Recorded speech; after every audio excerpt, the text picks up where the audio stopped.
early is key. Russell Hyken is a psychotherapist and also a teen behavior expert. Thank you for joining us. Thanks for having me. So how much anxiety or stress is normal in kids? Well, first off, everyone suffers from some anxiety, and if you don't suffer from some anxiety, that's a problem in and of itself.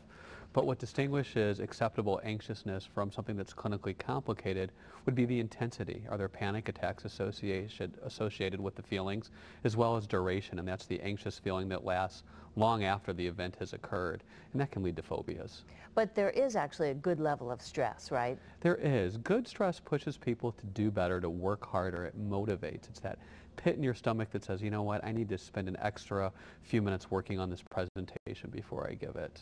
So what do you want parents to look for that might indicate there's a problem that requires treatment?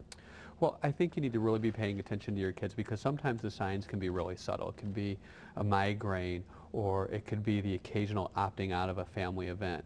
On the more extreme side, it could be dropping grades and experimentation with drugs and alcohol. The point is to trust your gut. If there's a problem, check in with somebody who might know something about it.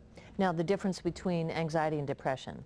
Well, anxiety and depression share a lot of similar symptomology, and both are debilitating. So that's something to keep in mind. Generally speaking, though, anxiety is an overwhelming fear and worry, and depression is persistent sadness, hopelessness, and lack of motivation. And interestingly, a lot of time these two go hand in hand with each other. You know, think of the depressed person that has to get out of bed and has an event coming up and they can't make that event because of their depression. Then they become anxious. A lot of times parents get angry when kids experiment with drugs or alcohol, and there's a lot of that going on, but are they sometimes trying to self-medicate?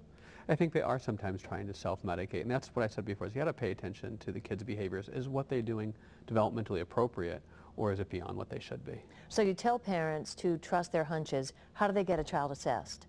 Well, the first thing I would do is suggest maybe checking with your school counselor or calling up your pediatrician saying, hey, can I have a referral to a therapist who specializes in this or a psychiatrist who might be able to help? And then what kind of treatment is available? Well, there's a variety of treatments. You can certainly try medication, but I would also do therapy in conjunction with medication because the best chance of success is going to be a combination of the above, both of the above, or go see a therapist and really work on disputing those irrational thoughts that cause somebody to be depressed or anxious. Now, are there more kids stressed today, or is diagnosis just better?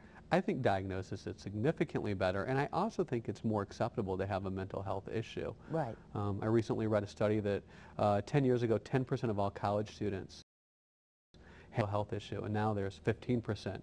Well, more kids aren't having mental health issues. We've just identified them. And those kids are actually becoming successful and can now stay in college because of the awareness and the coping strategies they've learned. So we are reducing the stigma. It's an illness like any other illness. It is an illness like any other illness, and a lot of times it's biological, so look to your parents. Russell Hyken, thank you very much for joining us. Thanks for having me. We'll take a break here. We'll be right back.